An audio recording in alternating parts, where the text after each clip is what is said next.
Up next in the broadcast, rival party lawmakers hash out the last-minute details of next year's $340 billion government budget bill, and despite the delays, they make the pledge to pass it by the legal deadline.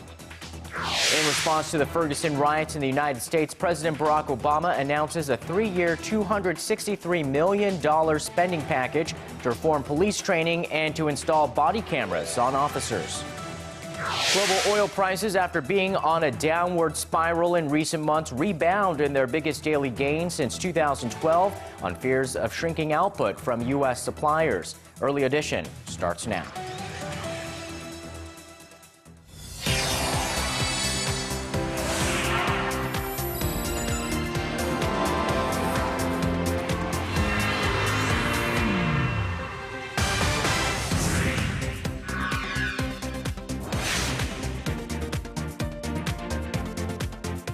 Hello and welcome. It's Tuesday, December 2nd. Coming to you live from Seoul, I'm Na-hyun Kyung. And I'm Sean Lim, in for Daniel Che. Thanks for joining us.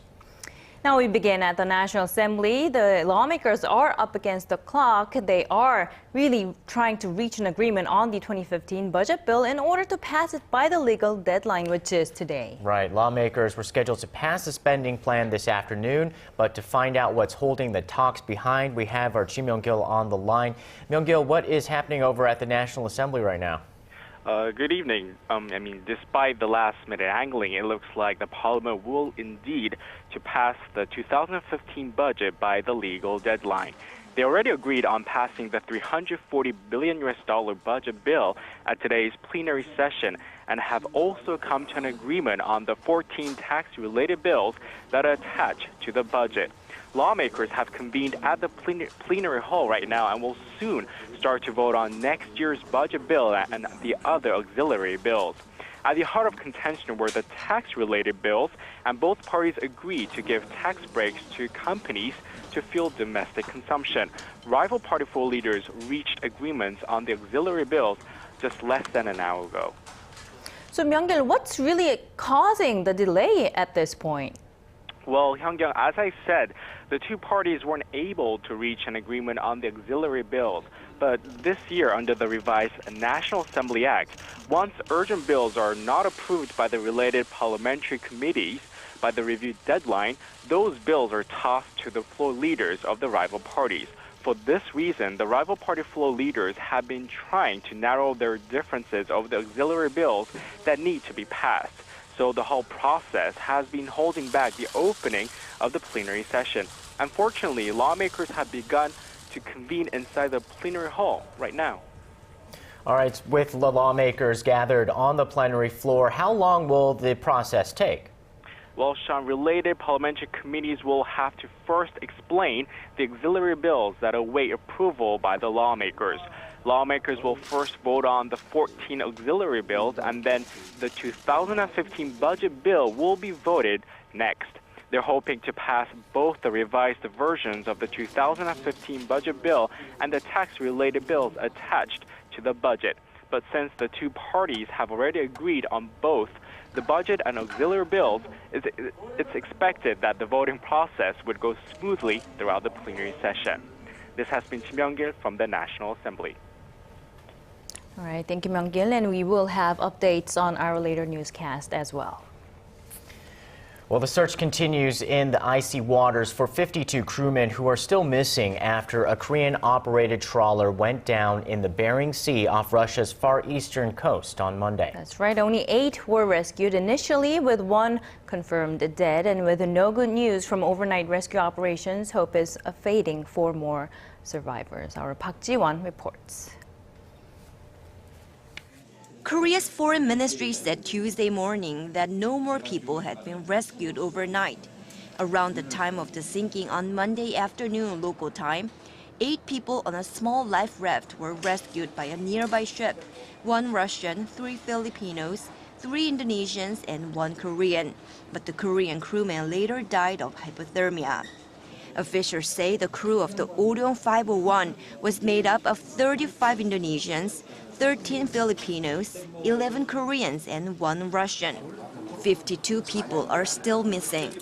Rescue operations are said to be ongoing, but weather and water conditions are making search efforts very difficult. The owner of the trawler, Sajo Industries, says that while the exact cause of the sinking is not yet known, it's believed that the boat began to list sharply after high winds and choppy waters caused seawater to flood its storage holds. The boat, built in 1978, was bought by Sajo Industries from a Spanish company in 2010. Industry experts say vessels that have been in operation for more than 20 years are at greater risk of sinking than newer ones. The Arirang 501 left Korea's southern port city of Busan in July to fish for pollock in the Bering Sea. The boat was scheduled to return to Busan this month. Park Ji-won, Arirang News. President Park Geun-hye, who launched a committee earlier this year to better prepare for the costly process of unifying the two Koreas, checked up on the progress made so far. She made a point during Tuesday's meeting to highlight the need to improve the human rights situation in the North and what role that would play in unification. Choi Yoo-sun reports. President Park Geun-hye says North Korea's human rights situation must improve for the future of a unified Korea. Meeting with a unification preparatory committee for the third time since it launched this year, President Park emphasized how important it was for the North Korean people to maintain their physical and mental health in achieving a happy and successful unification of the two Koreas. While Pyongyang's repeated provocations and nuclear ambitions have kept the two sides from renewing dialogue, Seoul has made attempts to improve ties through non-political cooperation and launched a committee to better prepare for unification. Referring to the upcoming 70th anniversary of Korea's liberation from Japanese colonial rule and the division of the two Koreas, President Park said it's an important time to move toward developing inter-Korean ties and bringing out meaningful change from North Korea. She then asked the committee members to appeal to South Koreans and the international community about the urgent need to unite the two Koreas. The committee, for its part, said it will hold a hearing early next year to establish a charter on unification. It then laid out plans for the coming year, from developing a manual on a unified Korea's economic system to encouraging the North to participate in President Park's peace initiative in Northeast Asia. Comparing unification preparation to Koreans' use of various ingredients and paste to spice up dishes, President Park urged participants at Tuesday's meeting to approach unification with patience, as it can only be achieved successfully when all the hearts and minds of Koreans come together. Choi Yoo-sun, Arirang News. A Christmas tree will be set up near the inter-Korean border later this month. The Seoul-based Christian Council of Korea earlier asked permission from the South Korean government to put up a 9-meter-tall tree at Egibong in Gimpo, west of Seoul. The Defense Ministry approved the request, saying it's intended to promote peace on the Korean peninsula and to guarantee religious freedom. The only problem is that this might draw the ire of North Korea, since the tree will be located just 3 kilometers from the North Korean border and will be visible to people there. Pyongyang is expected to express anger over the move, as Pyongyang viewed past Christmas decorations in the area as propaganda tools. Seoul and Washington are in the final stages of revising a civilian nuclear cooperation deal, but it's unclear if an agreement will be reached before the end of the year. Negotiations on the revision have been ongoing for more than 4 years over the Nuclear Energy Pact, which was signed back in 1974 and bans Seoul from enriching uranium or reprocessing spent fuel. Seoul wants those restrictions to be lifted, but Washington remains reluctant due to proliferation concerns. South Korea wishes to finalize revisions by the year's end to allow enough time for legislative approval. The pact was originally set to expire in March this year, but was pushed back to 2016 after the two sides failed to come to an agreement. Earlier this year, the U.S. state of Virginia passed a law that requires new school textbooks to refer to the body of water between Korea and Japan by the name officially recognized by both countries. Previously, only Japan's imperialist legacy was reflected in the books. Our Hwang Sung-hee had a chance to sit down with one of the U.S. lawmakers who helped lead this historic change. Take a look. when they saw that name designated in a way that brings back those historic inaccuracies, they realized that the best thing that they could do is ask for a redress of this body here. He led the efforts to let the students in the U.S. state of Virginia know that the body of water between Korea and Japan is not only known as the Sea of Japan, but also the East Sea. Despite criticisms that a global issue had waded into local politics and into school textbooks, Virginia House District Delegate Mark Keim said the bill was a domestic issue. Korea and U.S. is building and increasing our trade opportunities. If we have Virginia kids growing up and possibly having a job that allows them to travel to Korea, we want them to understand there are some disputes. We don't want them walking in blindly and finding out that they're taught one version when they're dealing with Korean business people. The bill, which was passed and signed into law earlier this year, was a small victory for Korea in a centuries-old feud with Japan. Kim does not plan to introduce more history-related bills, but says a similar campaign can always be replicated. So many issues that we deal with in America, we need Korean American voices there, and right now that's not being heard. So I'm hoping that this experience of passing the EC bill will give them that motivation and a roadmap to say this is exactly what we want to do. We want to go to our government and redress our grievances with them the way the Constitution promises it. The Korean community is growing. I think its number is somewhere around 2 million. How can we get a more prominent presence in the U.S.? We don't have anybody in Congress that's advocating for peace, reunification, hostility to be withdrawn in North Korea, human rights issues that are happening. Nobody who's of our background speaking on those issues in Washington, D.C. So I think unless and until we have Korean Americans that are affecting our policies at the national level, I don't think we can say that we're quite there yet. 황상희, Arirang News. Business partners face a one-day entry ban. 77. Digging deeper, getting to the bottom of stories that impact your life. Talking with you on air and online. Connecting you with experts on the world's most pressing issues. News and current affairs at its best. With Na Hyung-kyung and Daniel Che. Arirang News. Arirang News. Arirang News. On Early Edition at 6.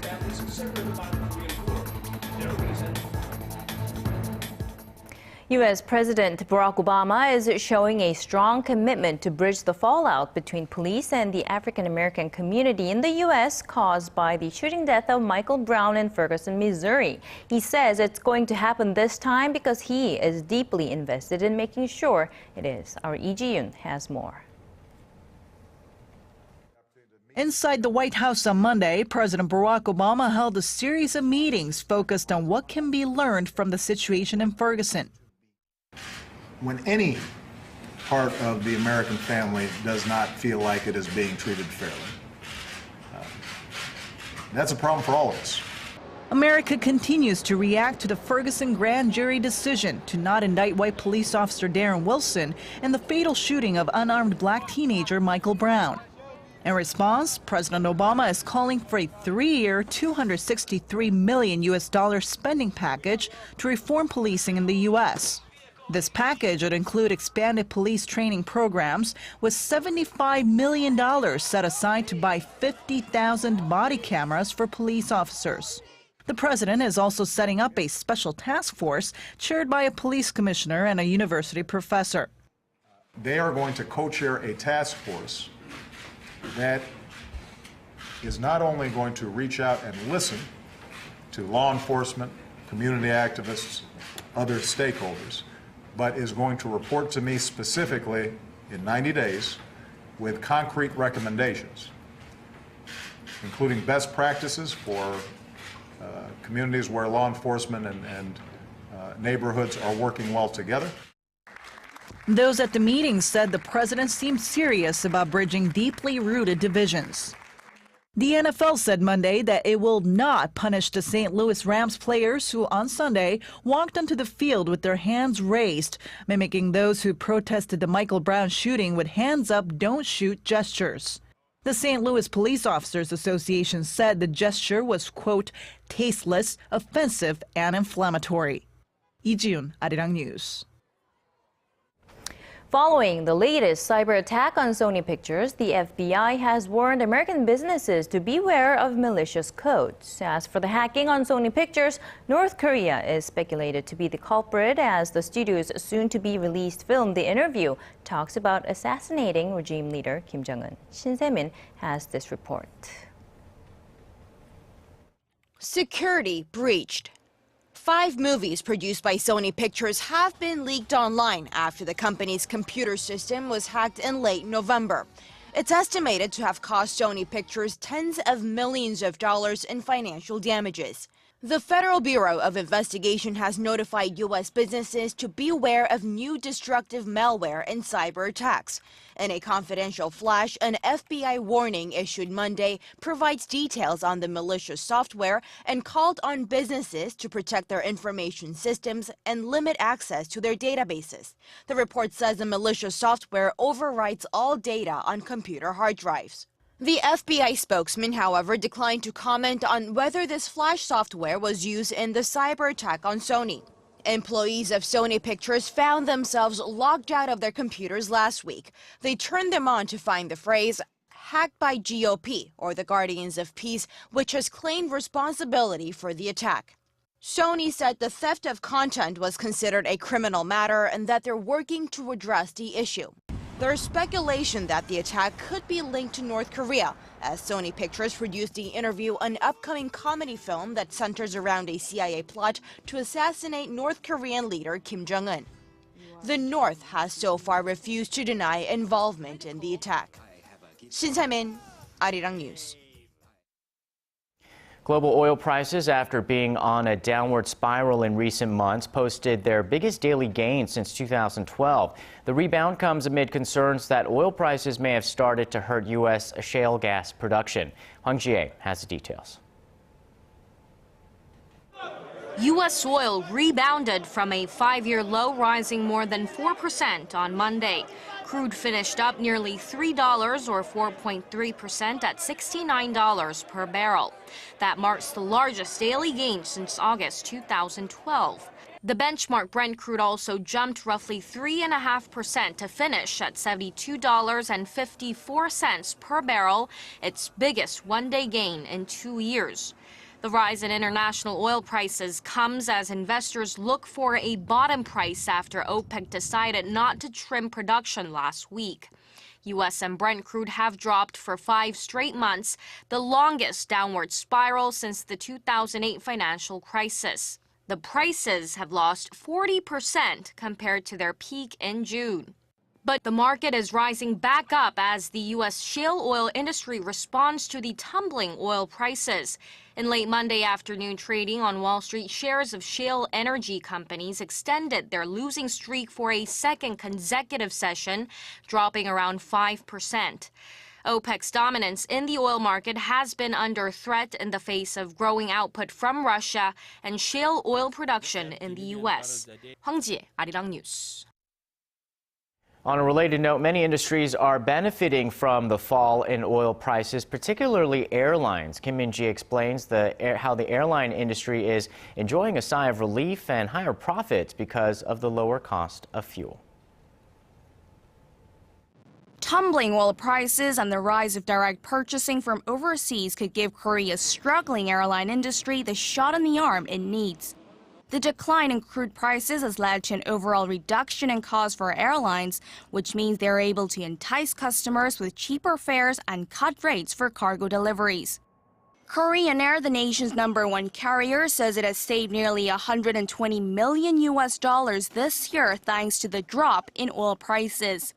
Jet fuel on the Singapore market was selling at $126 a barrel early this year, but its value had plunged by around a third to $87 as of the end of November. Korea's low-cost carriers have also been benefiting as fuel expenses account for 45% of their overall operating costs. Falling oil prices also means lower fuel surcharges, which in turn means more passengers and more cargo. According to Korea's Transport Ministry, nearly 7.5 million passengers took flights in, out, and around Korea in October. That's more than 15% higher than the same month last year. Cargo volume also jumped 5% over the same period. And with increased shipments due to the shopping holiday known as Black Friday, Korean Air has deployed an additional 26 cargo planes. However, industry watchers warn that oil prices and exchange rates can quickly turn on their head, especially given the ongoing uncertainties in some advanced economies. Kim Min-ji, Arirang News. Goldman Sachs expects Korea's benchmark Kospi to reach a fresh high of 2,300 at some point next year, a considerably high jump from this year's high of 2,000. Kwon Gu-hun, co-head of Korean research at Goldman Sachs, says the agency is basing its prediction on improvements in external factors. It expects growth of around 7% in Korean exports in 2015, following a gradual depreciation of the Korean won, boosted by the appreciation of the U.S. dollar. In particular, shares related to the IT, banking, and securities sectors were pointed out as promising. Government efforts to expand the nation's workforce may be working. A new report suggests that 7 out of 10 people will be part of the labor force by the year 2023. Now, the Ministry of Employment and Labor said Tuesday that the employment rate is expected to reach nearly 72% by that time, a jump of around 7 percentage points from last year. The ministry attributes the increase to an expected spike in the employment rate of women and the elderly. Also, beginning in the early 2020s, analysts say that the economy will shift from one that lacks jobs to one that lacks the proper workforce. This because of the low birth rate and aging society. Robots are picking up the slack in the online shopping world by cutting the time it takes to get a product from the warehouse to the customer. Our Kim Hyun-bin takes a look at the new technology. Black Friday may get all the headlines as the busiest shopping day of the year, but Cyber Monday has become a force in its own right over the past few years. The day, invented to encourage online shopping, has grown alongside the online shopping trend, with sales this year reaching an all-time high, up 8.7%, compared to last year, according to IBM Digital Analytics benchmark. The increased demand for online shopping, not just on Cyber Monday, but all year round, is prompting companies to find new ways to expedite the shipping process. Amazon is setting the standard by taking advantage of robot technology. Scores of box-shaped robots move freely across the warehouse. They scan barcodes on the floor and take orders wirelessly from central computers. Once an order is received, the robots find the item and bring it to a warehouse employee. These are the robots Amazon is using in its shipping centers to reduce shipping times and enhance efficiency. Over 15,000 robots are working in 10 of Amazon's shipment centers across the U.S., whereas it used to take Amazon an average of an hour and a half to get a package out the door. The robots have cut the time to as little as 13 minutes. These orange 145-kilogram robots were developed by Kiva Systems, a robotic company that Amazon bought out in 2012 for $775 million.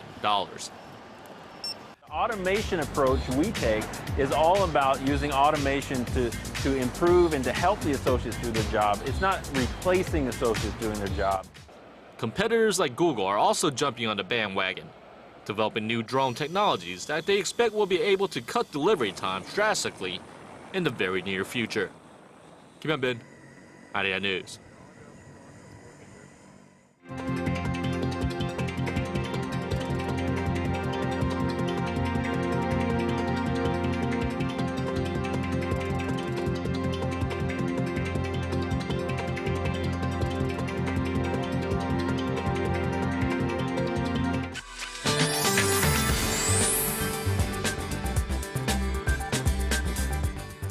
Good evening, I'm Michelle Park here with the latest weather forecast. The sun has set and the temperature have already dropped down to -4 degrees from our highs in the capital, but due to the strong winds, it feels more like -11 outside right now. Now, there is even a strong wind advisory in effect over in the edge of Gangwon-do province, while heavy snowfall is expected over in some regions until tomorrow. And the snow will get heavy starting tonight in some regions, with the lows at -4 degrees in the morning tomorrow, which will get colder throughout the rest of the week, going down to -7. And to our readings for tomorrow, so we'll start off the Wednesday morning at -4 before reaching up to 1 in the afternoon.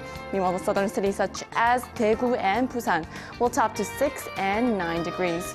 Now moving over to other regions, Jeju Island tops to 10 while Dokdo hits 5, while Mount Kumgang will be getting lower at minus 12 degrees. Well, that's all for now. I'm Michelle Park, and have a wonderful evening. All right, thanks, Michelle. That's Early Edition for this Tuesday. Thanks for watching. I'm Sean Lim. And I'm Na-hyun Kyung. From us and the rest of the team, thanks for staying with us. We'll see you again tomorrow at the same time. Bye-bye for now.